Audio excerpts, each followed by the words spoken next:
మన జిల్లా మన వార్తలు ఎస్ఎల్ఎన్ న్యూస్ ప్రేక్షకులకు నమస్కారం. నేటి వార్తలకు స్వాగతం. హాజీపూర్ మండలంలోని పడతనపల్లి గ్రామ పంచాయతీ పరిధిలోని చొక్కరామ్ నగర్లోని శ్రీ సరస్వతి శిశు మందిర్ ఉన్నత పాఠశాలలో రాష్ట్ర స్థాయి ఖేల్కూద్ పోటీలు ప్రారంభమయ్యాయి. శ్రీ సరస్వతి శిశు మందిర్ ఉన్నత పాఠశాలలో శనివారం నుండి 3 రోజుల పాటు నిర్వహిస్తున్న రాష్ట్ర స్థాయి ఖేల్కూద్ పోటీలకి హాజీపూర్ తహసీల్దార్ శ్రీనివాసరావు దేశపాండే ముఖ్య అతిథిగా హాజరై క్రీడల్ని ప్రారంభించారు. క్రీడల్ని ప్రారంభించిన అనంతరం తహసీల్దార్ తనను తాను మర్చిపోయి విద్యార్థులతో కలిసి ఉత్సాహంగా సుమారు గంట పాటు వివిధ క్రీడలు ఆడారు. అంతకుముందుకు క్రీడా జ్యోతి వెలిగించి విద్యార్థుల్ని ఉద్దేశించి మాట్లాడారు. క్రీడలు శారీరక దారుఢ్యంతో పాటు మానసిక ఉల్లాసాన్ని, ప్రశాంతతని, పోటీతత్వాన్ని నేర్పుతాయన్నారు. క్రీడాకారులు వచ్చిన అవకాశాలని సద్వినియోగం చేసుకుని ఉన్నత శిఖరాలు అధిరోహించాలన్నారు. సరస్వతి నిలయాలుగా సరస్వతి శిశు మందిరాలు పనిచేసి గెలిపోవటములు సహజమని, ప్రతి విద్యార్థి ఇష్టంతో కష్టపడి చదివినప్పుడే భవిష్యత్తులో ముందుకు సాగుతారని సూచించారు. ఈ కార్యక్రమంలో శ్రీ సరస్వతి శిశు మందిర్ విద్యాపీఠం తెలంగాణ సంఘటన కార్యదర్శి పతకమూరి శ్రీనివాసరావు, ప్రాంత కార్యదర్శి ముక్కాల సీతారాములు, ప్రాంత అకాడమిక్ ఇన్ఛార్జ్ నల్లాన్ చక్రవర్తులు, కృష్ణమాచార్యులు, ప్రాంత ఖేల్కూద్ ప్రముఖ్ శ్రీ భీమసేన్ రావు, ప్రబంధకారిణి ఉపాధ్యక్షులు పుస్కూరి శ్రీనివాసరావు, మంచిర్యాల విభాగ కార్యదర్శి దహేగా గోవిందరావు, ప్రధానాచార్యులు రావుల రామన్న తదితరులు పాల్గొన్నారు.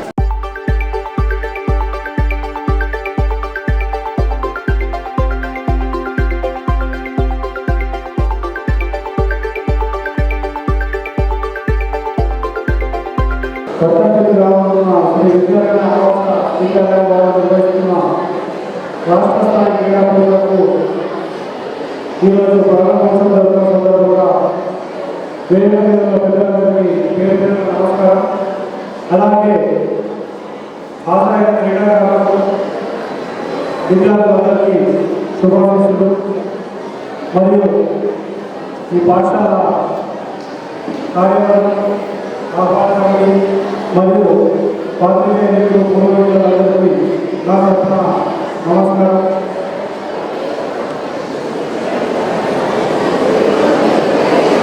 శిశు మందిర్ విద్యార్థులు అంటేనే క్రమశిక్షణకు నాలుగేయాలని రాష్ట్ర వ్యాప్తంగా ప్రత్యేకత ఉంది నాకు. నేను శిశు మందిర్లో చదవకపోయినా ఇంకా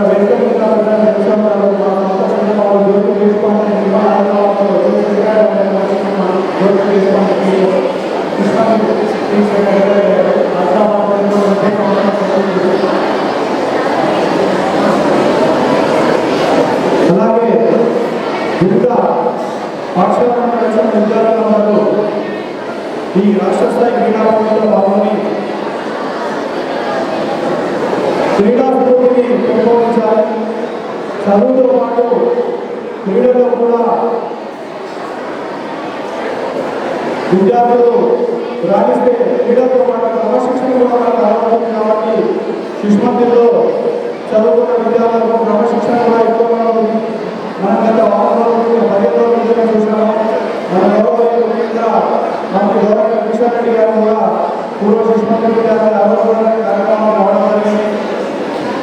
శిశు మందిర్లో చదువుకున్న విద్యార్థులు పెద్ద పెద్ద స్థానాల్లో రాష్ట్ర, దేశ స్థాయిలో, ప్రపంచ స్థాయిలో కూడా మంచి పొజిషన్లు ఉన్నారు. కాబట్టి శిశు మందిర్ విద్యార్థులు చదువులో కాదు, ఆటలో కూడా మంచిగా రాణిస్తారని మీరందరూ కష్టపడి శిశు మందిర్లో చదువుకున్న విద్యార్థి ఒలింపిక్స్ వరకు కూడా వెళ్ళే విధంగా శిక్షణ తీసుకొని వారికి అలాగే టీవీ టీచర్లు కూడా వాళ్ళు అదే విధంగా శిక్షణ ఇచ్చి వాళ్ళను మంచిగా రాణించేలా చేయాలని కోరుకుంటూ గెలుపోవడం ముఖ్యం కాదు, పాల్గొనడం ముఖ్యమనే విధంగా క్రీడాస్ఫూర్తులు అందరూ పాల్గొని ఈ కార్యక్రమాన్ని విజయవంతం చేయాలని కోరుకుంటూ నాకు అవకాశం ఇచ్చిన శ్రీ సరస్వతి. తెలంగాణలో పద్మశాలి సంఘం కులస్తులు ఆర్థికంగా, సామాజికంగా, రాజకీయంగా ఎదగాలన్న లక్ష్యంతో జిల్లాల వారీగా పర్యటిస్తూ సమావేశాలు నిర్వహిస్తున్నామని తెలంగాణ ప్రాంత పద్మశాలి సంఘం రాష్ట్ర అధ్యక్షుడు మురళి అన్నారు. శనివారం మంచిర్యాలలో ఏర్పాటు చేసిన పద్మశాలి కుల బాంధవుల సమావేశానికి ఆయన హాజరై ప్రసంగించారు. పద్మశాలీలు అన్ని రంగాల్లో ముందంజలో ఉండాలని, అప్పుడే అన్ని విధాలుగా సమాజంలో గుర్తింపు లభిస్తుందని తెలిపారు. ముఖ్యంగా స్థానిక సంస్థల ఎన్నికల్లో పద్మశాలీలు చురుగ్గా వ్యవహరించి రాజకీయాల్లో రాణించాలని, అప్పుడే శాసనసభ, పార్లమెంటు, చట్టసభలకి ఎన్నికయ్యే అవకాశం లభిస్తుందని ఆయన గుర్తు చేశారు. తెలంగాణ ప్రభుత్వం పద్మశాలీల సమస్యలపై ఎప్పటికప్పుడు స్పందిస్తుందని ఆయన హర్షం వ్యక్తం చేశారు. చేనేత కార్మికులకు రావాల్సిన బకాయిల్ని మంజూరు చేయగా చేనేత బీమా పథకాన్ని కూడా అమల్లోకి తీసుకువచ్చారని ఆయన తెలిపారు. ఈ సమావేశంలో గడ్డం జగన్నాథం, జిల్లా అధ్యక్షుడు గాదాస్ బాబు, ఇతర నేతలు పాల్గొన్నారు.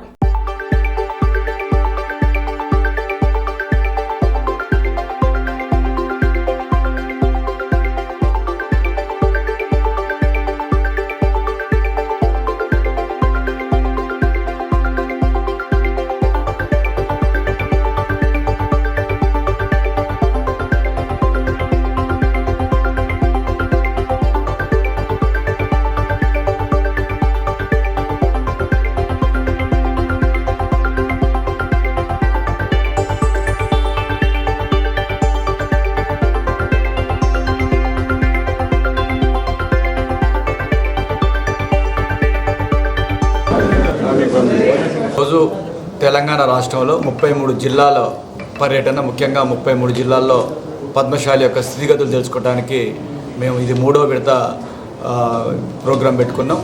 ముఖ్యంగా ఈరోజు మంచిర్యాల, అదేవిధంగా ఆసిఫాబాద్, రేపు ఆదిలాబాద్ 3 జిల్లాలు ఉన్నాయి. మా ముఖ్య ఉద్దేశం ఏంటంటే తెలంగాణలో ఉన్న పద్మశాలి అందరూ కూడా, కుల బాంధవులందరూ కూడా విద్యాపరంగా, ఆర్థికంగా, రాజకీయంగా ఎదగాలనే ఉద్దేశంతో మేము ఈ టూర్ ప్రోగ్రాం పెట్టుకున్నాం. ముఖ్యంగా చేనేత కార్మికులు చాలామంది ఇలా దాదాపుగా చేనేత కానీ పౌరులు కానీ 80,000 మంది ప్రత్యక్షంగా, పరోక్షంగా ఒక 4 లక్షల మంది కుటుంబాలు దీని మీద ఆధారపడుతున్నాయి. ఈ గతంలో గత 10 సంవత్సరాల్లో కూడా చేనేత కార్మికులకి, నేతన్నలకి ఏదైతే గత ప్రభుత్వం కూడా మాకు చేయాల్సినంత చేయలేకపోయింది.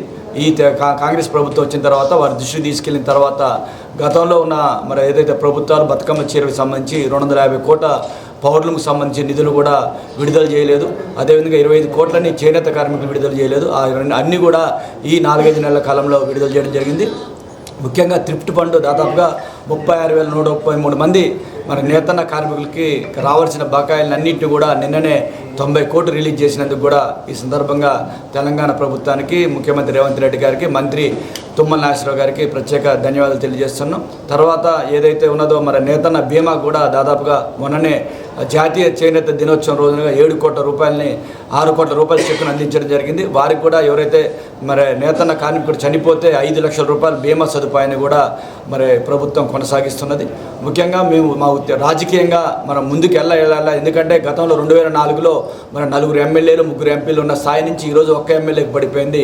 దీనికి కారణం ఏందని విశ్లేషించుకుంటున్నాను. ఎందుకంటే ప్రభుత్వంలో కూడా పద్మశాలికి సరైన స్థానం ఇవ్వట్లేదు. రాజకీయంగా కింది లెవెల్ నుంచి మేము తీసుకెళ్లాలని దీంతో జిల్లా పర్యటన చేస్తున్నాం. ముఖ్యంగా ఒక గ్రామ అధ్యక్షుడు, సర్పంచ్, అదేవిధంగా ఎంపీటీసీ, జెడ్పీటీసీ, అదేవిధంగా ఒక కౌన్సిలరు, కార్పొరేట్ స్థాయి నుంచి ఎదగాలి. అప్పుడే రాజకీయంగా ఎమ్మెల్యేలు కానీ రేపు మంత్రులు కూడా ఎంపీలు తయారవుతారని చెప్పేసి ఉద్దేశంతో ఈరోజు జిల్లా పర్యటన చేసి పద్మశాలిలో ఆర్థికంగా, రాజకీయ, విద్యాపరంగా ఎట్లా ఎదగాలి, ముఖ్యంగా రాజకీయంగా ఎదగాలంటే ఏం చేయాలని చెప్పేసి వెనకబడి ఉండడానికి కారణం బీసీ కులాలలో మనకంటే ఉన్న బీసీ కులాల్లోనే రాజకీయంగా ముందున్నారు.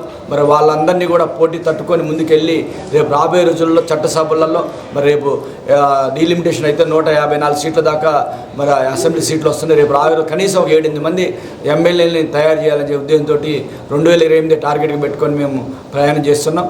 33 జిల్లాల పర్యటన సందర్భంగా తెలంగాణ ప్రాంత పద్మశాలి అధ్యక్షులు మంచిర్యాలకు వచ్చిన సందర్భంగా వారికి, అదేవిధంగా ఇక్కడ కుల బాంధవులందరికీ కూడా పేరు పేరున నమస్కారాలు తెలియజేస్తూ, ఏదైతే పద్మశాలి కులస్తులను రాజకీయంగా, ఆర్థికంగా, విద్యాపరంగా బలపరచాలనే ఉద్దేశంతో ఈ పర్యటన సాగుతుంది. ఈ పర్యటన ద్వారా మన ఐక్యతను చాటి మన రాజకీయ అవసరాలు తీర్చుకోవడానికి ప్రయత్నంలో భాగమే ఇది.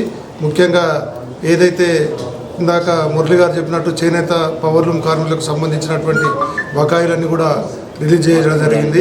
చేనేత బీమా పథకాన్ని కూడా అమలు చేయడం జరుగుతుంది. చేనేత బీమాలో 59 సంవత్సరాలు దాటిన పైబడిన వారికి కూడా ఎవరైనా మరణిస్తే ప్రభుత్వం తరఫున ఎక్స్గ్రేషియా ఇప్పించడానికి కూడా ఒప్పుకోవడం జరిగింది. వాటన్నిటి గురించి మన ప్రభుత్వానికి, ముఖ్యంగా గౌరవ ముఖ్యమంత్రి గారికి, మరి చేనేత మంత్రి తుమ్మల నాగేశ్వరరావు గారికి ప్రత్యేక ధన్యవాదాలు తెలియజేస్తూ మరి ఈ అవకాశం ఇచ్చిన మీ అందరికీ ధన్యవాదాలు. ఏదైతే ఈ పద్మశాలి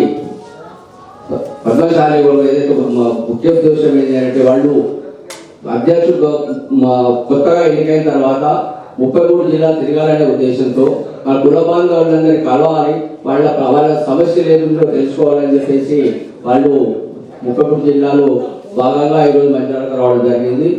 సో మేము ఏమంటున్నామంటే ఎవరైనా ఒకటే ప్రెసిడెంట్ ఒకటే మన పద్మశాలిలో ఉండాలి. కుల బాంధవులు ఒకటే చెప్తున్నారు, వాళ్ళు వచ్చి మేము చేస్తాం అది చేస్తాం అని చెప్తున్నారు తప్ప చేసేది ఏముంటుంది.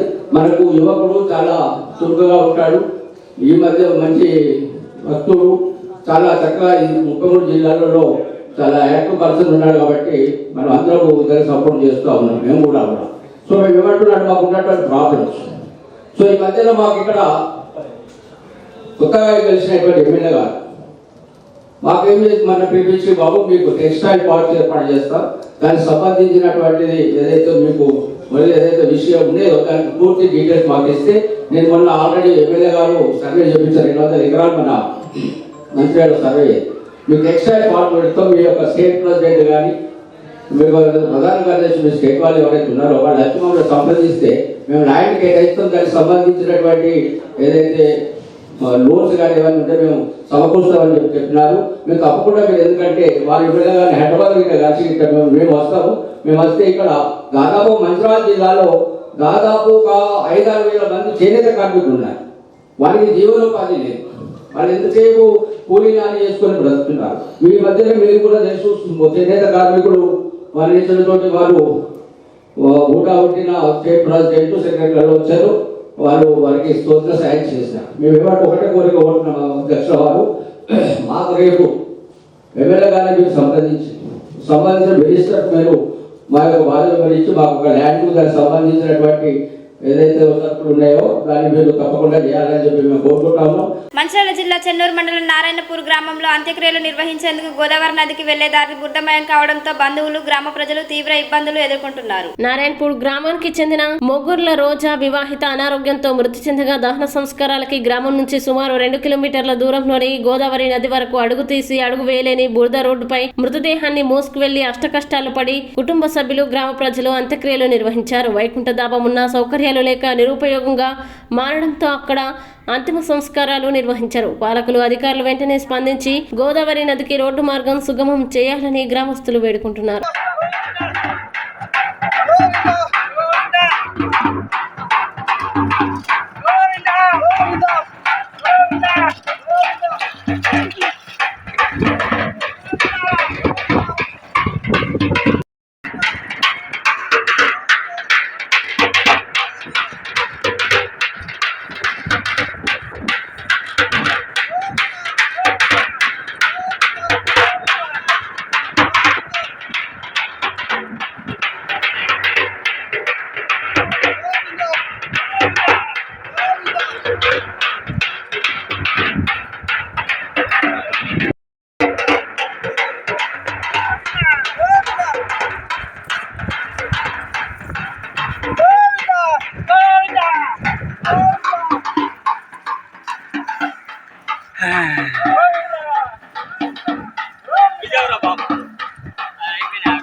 నేటి ఎస్ఎల్ఎన్ న్యూస్ ఇంతటితో సమాప్తం. తిరిగి ప్రసారమయ్యే ఎస్ఎల్ఎన్ న్యూస్లో మళ్ళీ కలుద్దాం. అంతవరకు సెలవు, నమస్కారం.